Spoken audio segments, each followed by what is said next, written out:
Shri P Jayarajan, ലീഗിന് 3-ാം സീറ്റിന് അർഹതയുണ്ട്, അത് കോൺഗ്രസും സമ്മതിക്കുന്നുണ്ട്, പക്ഷെ കൊടുക്കാൻ കഴിയില്ല. CPM അല്ലെങ്കിൽ LDF എങ്ങനെയാണ് ഇതിനെ കാണുന്നത്? ലീഗിനെ അങ്ങേയറ്റം അവഗണിക്കുകയും അവരെ പരിഹസിക്കുകയും ചെയ്യുന്ന നിലപാടാണ് കോൺഗ്രസ് സ്വീകരിക്കുന്നത്. ഇത് കുറച്ചു കാലമായി തുടർന്നു കൊണ്ടിരിക്കുന്ന ഒരു കാര്യമാണ്.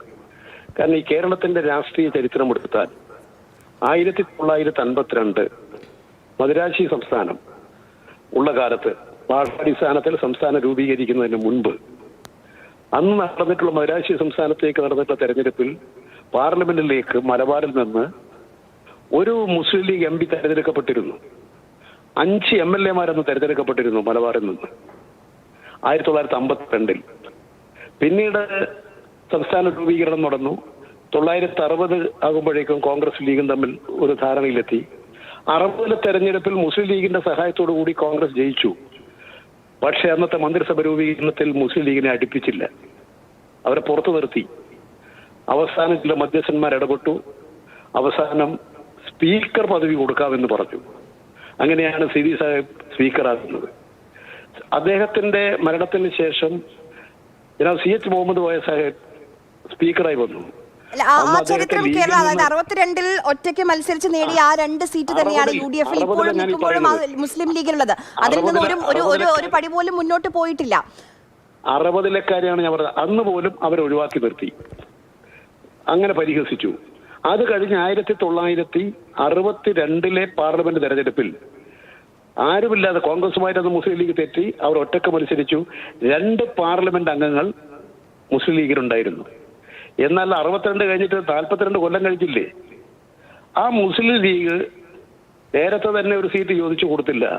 പരിഹസിച്ച് അവരെ തന്നെ അങ്ങേയറ്റം പരിഹാസ്യരാക്കി തീർക്കുന്ന നിലപാടല്ലേ യഥാർത്ഥത്തിൽ കോൺഗ്രസ് സ്വീകരിച്ചത്? ഈ കോൺഗ്രസ് സ്വീകരിക്കുന്നതിന്റെ രാഷ്ട്രീയമായ കാര്യങ്ങൾ അവരെടുത്തു വരുന്ന രാഷ്ട്രീയ സമീപനമുണ്ട്. അത് RSS-നോടുള്ള മൃദു സമീപനമാണ്. ആ മൃദു സമീപനത്തിന്റെ ഭാഗമായി രാഷ്ട്രീയ നിലപാട് അതിന്റെ ഭാഗമായിട്ട് തന്നെ അവർ സ്വീകരിച്ചു വരുന്നതിന്റെ തുടർച്ചയാണ്. ഇന്ന് കേരളത്തിൽ എല്ലാവർക്കും അറിയാം, ഇപ്പൊ കഴിഞ്ഞ ദിവസം തദ്ദേശ സ്വയംഭരണ സ്ഥാപനങ്ങളിലെ കുറെ വാർഡുകളിലുള്ള തെരഞ്ഞെടുപ്പ് നടന്നു. 5 സീറ്റ് നിലവിൽ മുസ്ലിം ലീഗ് മത്സരിച്ച് ജയിച്ചതാണ്. അവിടെ അവരുടെ ആധിപത്യം നിലനിർത്തി. കോൺഗ്രസോ ദയനീയമായി തോറ്റു.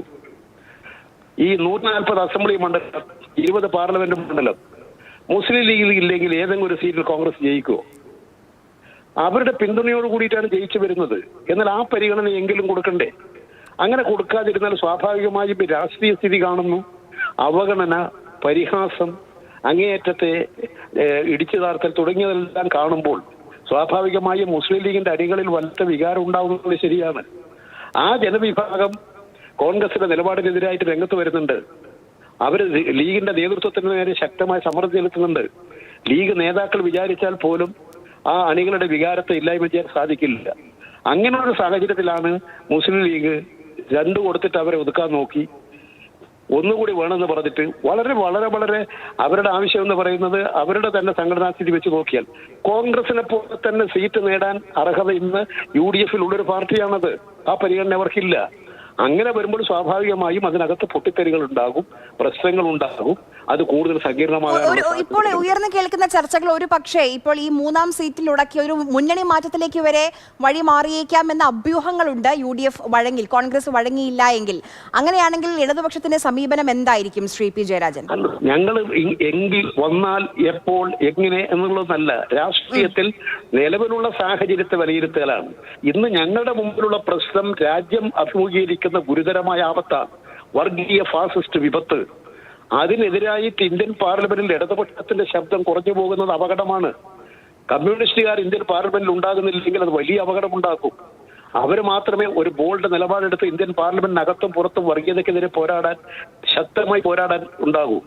അത് ഇന്ത്യൻ ജനത, മതനിരപേക്ഷത ശക്തികൾ, ന്യൂനപക്ഷങ്ങളൊക്കെ മനസ്സിലാക്കുന്നുണ്ട്. അതുകൊണ്ട് ഞങ്ങൾ രാഷ്ട്രീയ നിലപാട് വെച്ചുകൊണ്ട് കാര്യങ്ങൾ അവതരിപ്പിക്കുക. ഞങ്ങൾക്ക് ഇന്നത്തെ ഇന്ത്യൻ രാഷ്ട്രീയത്തിൽ BJP സംഘപരിവാറിന്റെ ആപത്താണ്, ഫാസിസ്റ്റ് വിപത്താണ്, ജനാധിപത്യം, പൗരാവകാശം. CPM-നൊപ്പം ചേർന്ന് ഭരണം നടത്തിയിട്ടുള്ള പാർട്ടിയാണ് മുസ്ലിം ലീഗ്. ആ ആവർത്തനം കാണുമോ ഇനി? മുൻപ് അങ്ങനെ ഉണ്ടായിട്ടുണ്ട്. ഞങ്ങളോട് അവർക്ക് ശത്രുതാപരമായ നിലപാടൊന്നും മുമ്പുണ്ടായിരുന്നില്ല. അതുകൊണ്ട് ഞങ്ങൾ ഏത് നിലപാടും അതെല്ലാം ഓരോ കക്ഷികൾ സ്വീകരിക്കേണ്ട ഇപ്പോഴും ശത്രുതാ മനോഭാവം ഉണ്ടെന്ന് തോന്നുന്നില്ല. പല നേതാക്കളും ഇപ്പോൾ നവകേരള സദസ്സുമായി ബന്ധപ്പെട്ടൊക്കെ നമ്മൾ കണ്ടതാണ്. എത്രത്തോളം മൃദു സമീപനമാണ് മുസ്ലിം ലീഗ് സ്വീകരിച്ചത് UDF ബഹിഷ്കരിക്കുന്ന കോൺഗ്രസ് ബഹിഷ്കരിക്കുന്ന സമയത്തെന്നും. ഇപ്പൊ ഞങ്ങളുടെ മുമ്പിൽ ഒരു കാര്യമേ ഉള്ളൂ.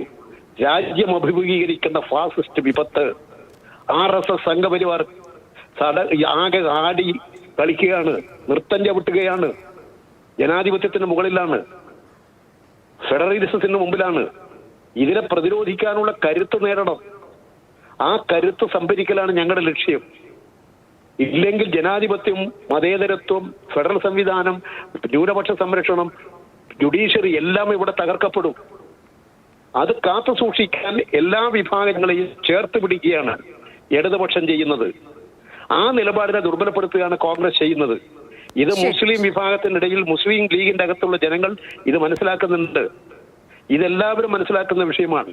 കോൺഗ്രസിനകത്ത് തന്നെയുള്ള മതേതരവാദികൾ, കോൺഗ്രസിനകത്ത് തന്നെയുള്ള മത ന്യൂനപക്ഷ വിഭാഗങ്ങൾ, ശരി, ശ്രീ പി. ജയരാജൻ, എന്തായാലും താങ്കളുടെ നിലപാട് വളരെ വ്യക്തമാണ്.